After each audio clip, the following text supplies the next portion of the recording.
Hi, I'm Don Mooers, and welcome to Montgomery Weekend Review.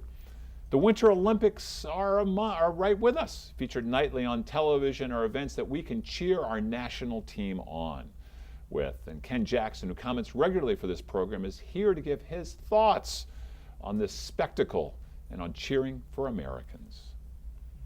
It's time for people all over Montgomery County to become involved with great decisions and consider some of the most vexing problems that face the world today.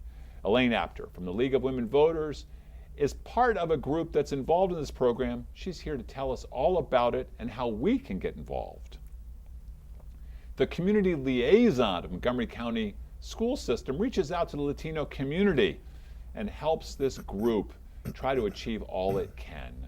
Teresa Wright is the liaison in our community. She's here to describe her day-to-day work and the many successes that she's been able to achieve.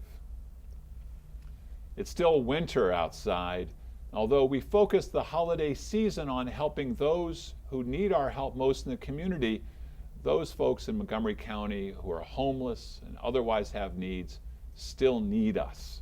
Charlotte Garvey, she's here to tell us about what Interfaith Works is doing to meet the unmet needs in our community, especially during this heavy winter season. How are you doing, Ken Jackson? Welcome back. Oh, thank you, sir. Welcome back to you. The Olympics, I think of you as an Olympian. Oh. You are Montgomery Weekend Review's Olympian, Ken. No, I am an anti-Olympian. Okay. Anti only because I can't do a thing sports-wise. But you've got a wife who was an athlete. Oh, yes. She's a great athlete. State team and all that sort of stuff. But right. You've been watching the Olympics. Tell us about what you've been seeing it rubs as a off non-athlete. A little bit. What do I see? I watch the Olympics as much as anybody because I'm terrifically interested in what people can do and pushing the limits of the envelope to do things that most of us didn't even imagine that we might be able to do. And I'm particularly impressed by the women athletes because there's more of them, it turns out, it seems, that are doing anything.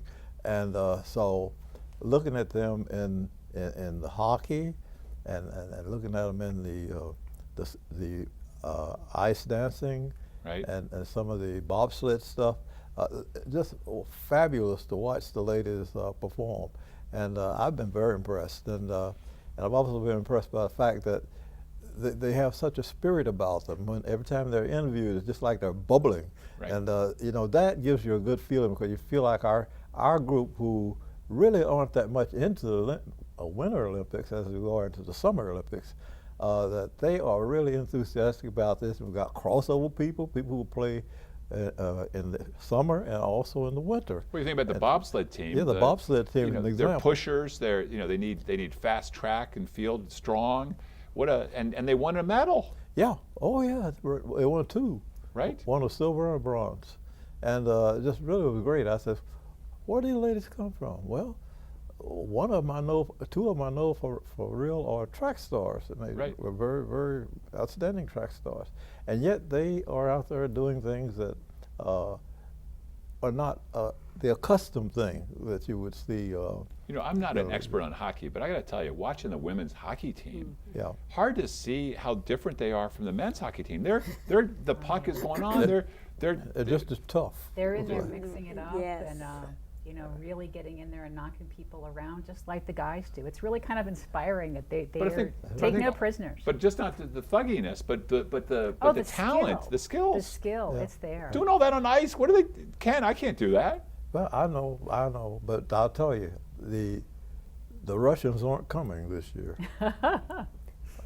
Heartache in that nation. Too warm around the Black Sea. Do you think that's the reason why the Russian men couldn't get to the medal? Probably. Yeah, that was unusual. It's too warm. So many expectations, though, too, on some of these athletes. I think the pressure might have been overwhelming. What I find interesting is so many siblings. These are family stories, too, with some of them. Yes. And you realize the amount of time that they've put in to this. I just heard that in the Russian team, they were such a big stars in the hockey. They were playing not like a team, like an individual. While the Finn group was a team. Even the Russians said that. So too many stars, maybe. That's right, too many stars in the Russian Individuals. team. and it was not the team.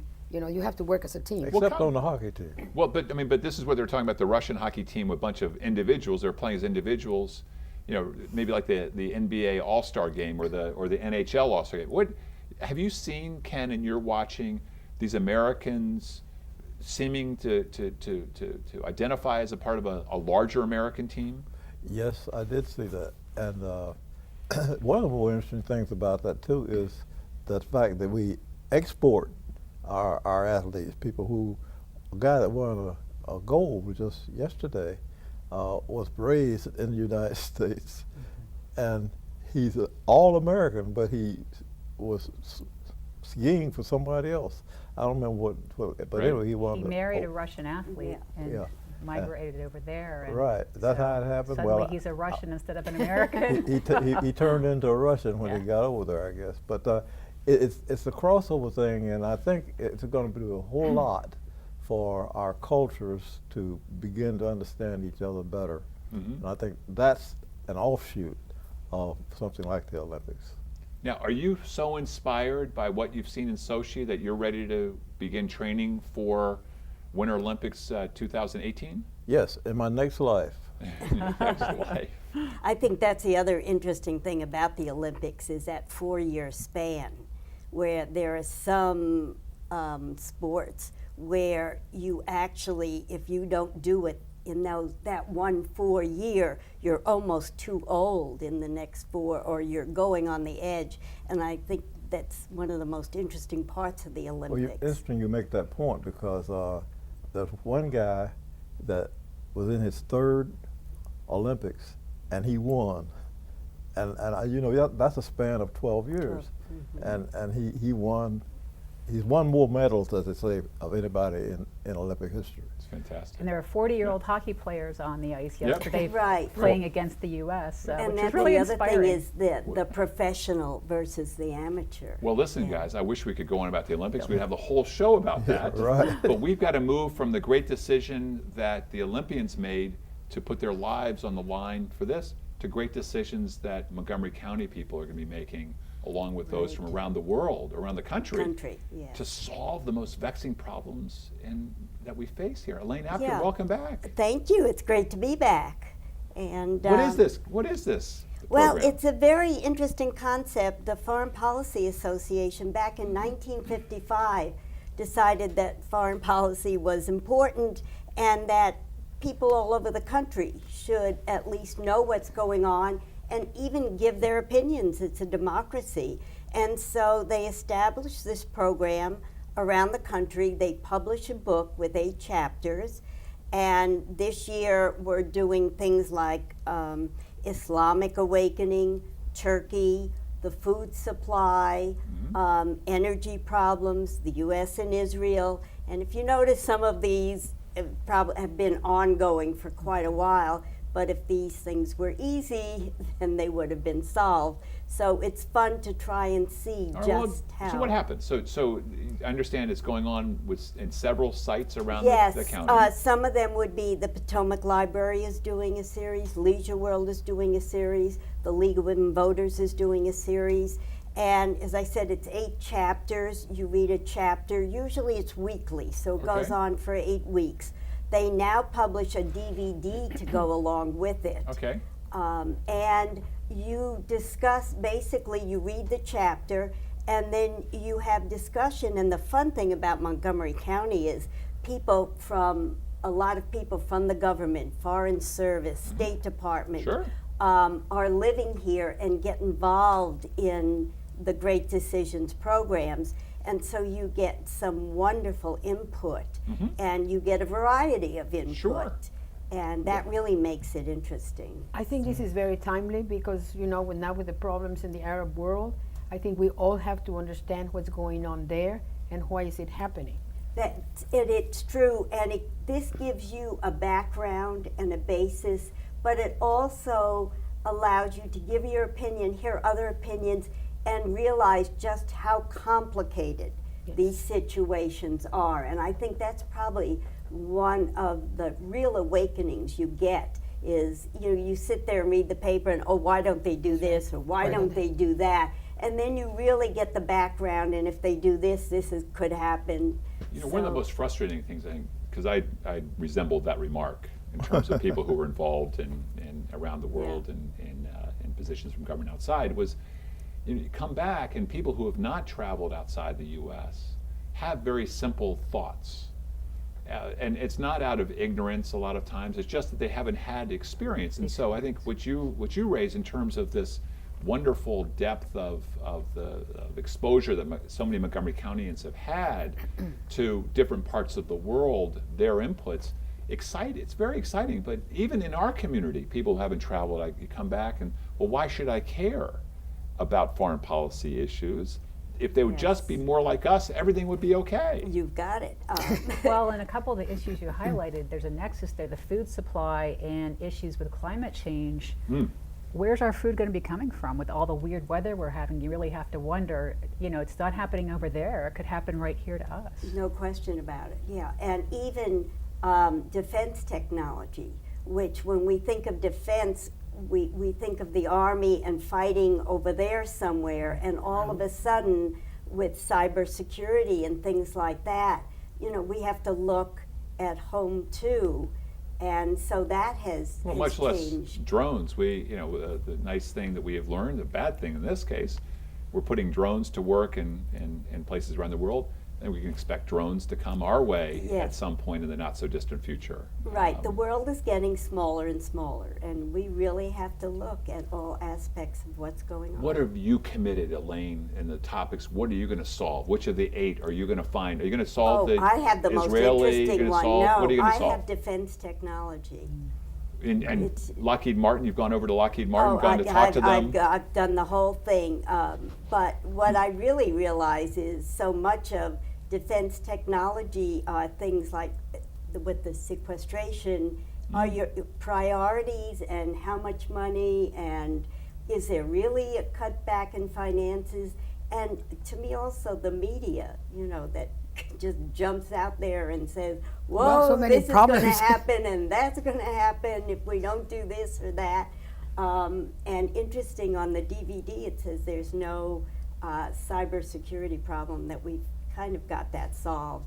And then you read, Maryland, this morning the University of Maryland has been hacked. So it really is very interesting. Well, before we get hacked, or before others get hacked off at us, we need to take a break. We'll be right back after these messages.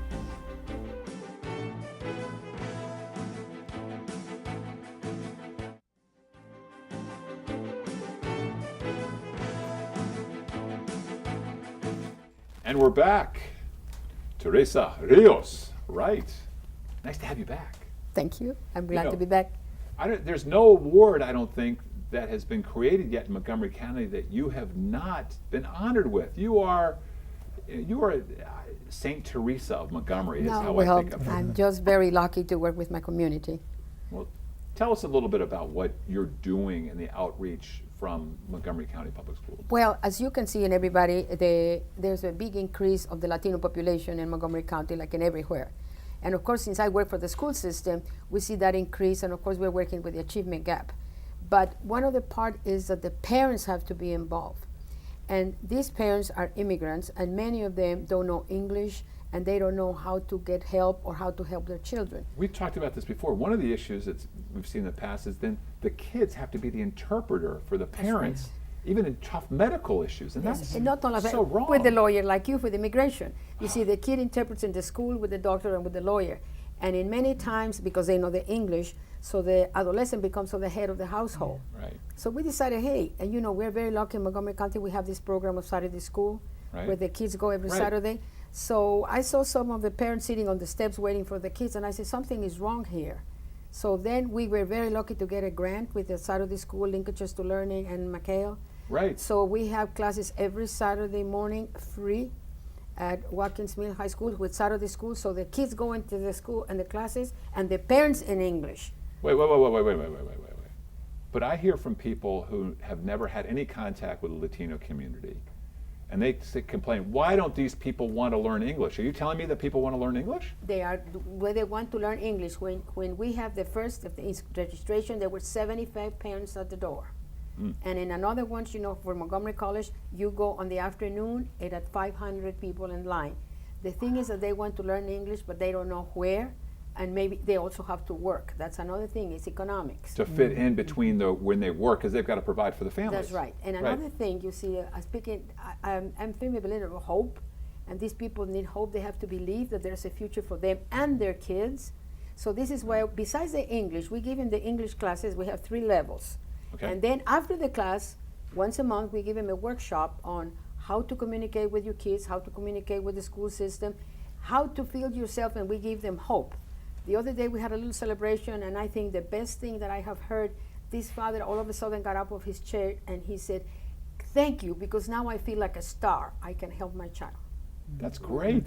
And you see, because then you are giving them the tools that to feel good about it, and then the kids don't become, teenagers. You know how teenagers are. Well, I can understand this a little bit, because people coming into my office, the immigration reform is going to happen, immigration reform's not going to happen, immigration reform's going to happen, immigration reform's not going to happen. And it's got to be wearing on people. It's wearing. Who have come here to escape a war, to find a better life for themselves, from Mexico, escaping the ravages of what NAFTA did in terms of wiping out agriculture in Mexico, just trying to find a job, trying to find a way to keep a family together, and to not have a chance to be legalized. And you know what's a tragedy? We're working with the Dreamers, because we work a lot with the kids have to pass the test and finish high school and go to Montgomery College. Right. We have a fantastic program that is MCPS, Right. the University of Shady Grove, called ACES. But then you have all these Dreamers, and everybody was hoping for the immigration reform so they can be, following their career. But now it's a little bit hard. Right. So that they cannot do it. Thank God we have the Dreamer program, but that doesn't apply to everybody. No. Are you finding that as the parents learn English, there are better job opportunities for them also? Yes, of course, because many people, they want to hire somebody that knows English. Of course, we have the problem with immigration, like Dan knows. You see, I can have a parent that is very fluent in English, that he's going into the next level and the next level, but if he doesn't have his residency, he doesn't have his social security, then there is a problem. Right. So this is why, I'm sorry, even though there's a lot of problems, I have decided I'm going to be a hope worker. Good. Well, I like that term, because out of a mountain of despair, there's a stone of hope. And you represent that stone of hope.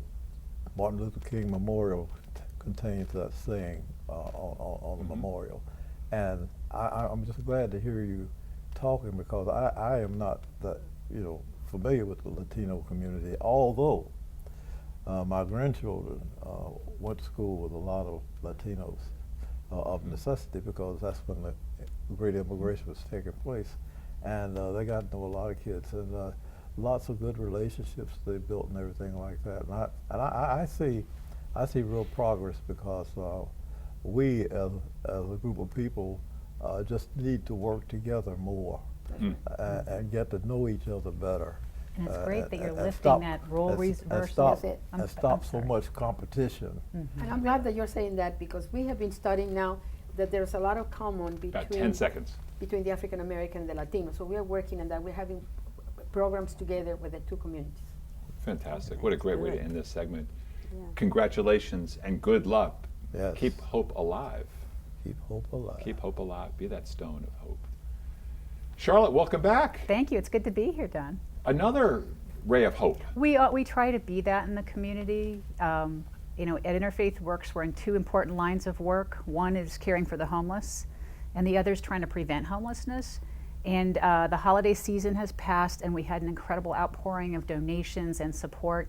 But During that holiday period. that holiday period, but we're still here, as we're kind of inconvenienced, stepping over the snow and turning up the heat. Right. Our clients are dealing with life and death issues. We are pulling people in off the street to get shelter overnight, and our needs are still there. Our joke kind of in-house is we love to be put out of business. Sure. But unfortunately, that's not the case. On any given day here in Montgomery County, over 1,000 people are homeless, which is really kind of a shocking number. Was there a story? I mean, there's got to be something. You've been working with the homeless community, homeless families. Yes, we so do on. a lot of work with families, and we find families who are in crisis, and we try and kind of fill in the gaps in some of these families where they don't have the same support system that many of us are lucky As to you're have. telling the story, I think there's one family we were talking about earlier. Right, There's yes. a website that people can look at even while they're Yeah, you're if talking. you take a look at our website and you'd like to get involved in our work, getting blankets to our shelter where people are coming in out of the cold, or taking Okay. clothes to our clothing center, please click on You Can Help, Okay. and you'll find some more ways to get All involved. right, let's talk about the family real quick. The family is part of our Friends in Action program. It's a mentoring program where we actually teach teams of volunteers from congregations to fill in those gaps, help in talks with teachers, help in filling out a tax form, that kind of a thing. We had a great visit with a family from almost 10 years ago. It was our first single dad-led family, and they were helped by a mentor family. And today, kind of fast forward, one of the daughters is in the Air Force, one has just passed the Maryland bar, and another is going to med school. And I can't say that's all of our stories are that happy, but what amazing work those mentors did with those families, and that's the kind of work we do at Interfaith Works. And that's wonderful work, because when Friends in Action first got started, our church got involved with it, and we had several families come through. And there's always one family that seems to kind of stand out in your mind. One of the reasons is that they never gave up calling on us for one thing or another. And yet they moved on, and I even wound up performing a wedding ceremony for one of the sons. That's Right. wonderful. And We have another team that stood in great. when another family, they had emigrated from a different country and went to get naturalized, and a couple of our mentors stood up with them as family. So those are the kind of holes that we fill with these mentoring teams. It's a big commitment. We say it's a year. Yes. As you mentioned, Ken, sometimes it lasts longer than a year. That's right. But these are lifelong relationships. There are shorter term ways to get involved in our work, whether it's making a donation or bringing some food. But we really like to meet our clients where they live, is how we say it. And these mentoring relationships are really pretty heartfelt. And we've got a lot of mentoring volunteers who say that they get as much as they give. So. Going back to the homeless, how do you find these people? We actually, we work with the police, but the police sometimes intimidate homeless people. Yes. So I got to be honest, some of our homeless clients have significant mental health issues, or they've had issues in the past. We do have a van that goes out and looks on the street. We have people refer homeless folks to us, and it is a community. Word gets passed out there in the community among the homeless folks that this is the place to come for shelter and to be safe.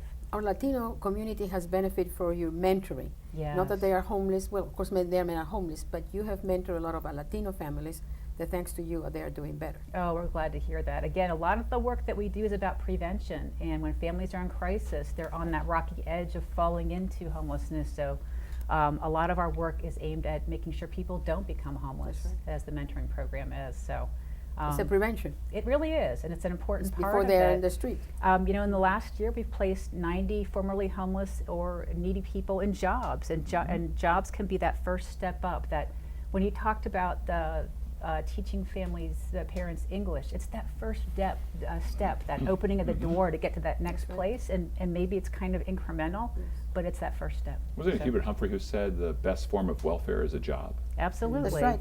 And I think that is absolutely right. We have about 45 seconds left, 30 seconds left. A couple things real quick again. What can people do right now to help you in this time of your own crisis? We have a really cool section in our clothing center, which is on Twin Brook Parkway, that's called Dress to Impress. And that's where the clothes go to the people who are looking for jobs. So please do a drive at work. As a family, you can collect school supplies. Every summer, we give away more than 2,000 brand new backpacks to families who can't afford it. So Okay. help us do that. Okay. And the continuing food, the food pantries and other things? Yes, our men's and women's shelters can always use meals. Click on that, You Can Help, and we'll work with you. So thanks for Okay. that opportunity. And We for the really clothing, need it. we also can click on there. You can click on there. And we've got to click out of here, All right, unfortunately, click now. away. Thank you guys for joining me today, and thank all of you in the viewing audience for joining us for this week's edition of Montgomery Week in Review. I'm Don Mooers. Please join us next week at this very same time.